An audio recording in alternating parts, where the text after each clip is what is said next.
La perpétuité pour Youssouf Fofana avec 22 ans de sûreté, décision prise hier par la Cour d'assises des mineurs de Paris. Durant son procès, le chef du gang des barbares avait reconnu l'assassinat du jeune Ilan, un juif de 23 ans, séquestré et torturé pendant plus de 3 semaines. Christine Calmot. Jusqu'au bout, Youssouf Fofana aura été odieux, alors qu'il a bien reconnu durant le procès avoir porté seul les coups qui ont été fatals à son otage, Ilan Halimi. Au moment du verdict, Youssouf Fofana applaudit sa propre condamnation. Le chef du gang des barbares écope donc de la perpétuité avec 22 ans de sûreté.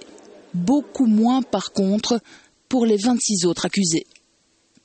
Je regrette que la Cour et le jury aient fait preuve d'une particulière indulgence pour ceux qui ont aidé et assisté Youssouf Fofana dans ce crime.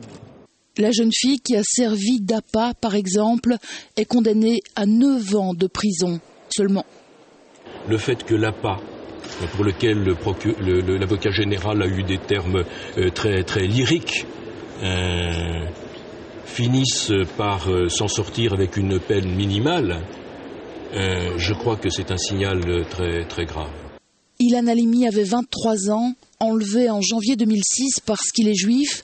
Dans le but d'obtenir une rançon, le jeune homme sera séquestré, torturé pendant 3 semaines dans une cité HLM de Bagneux.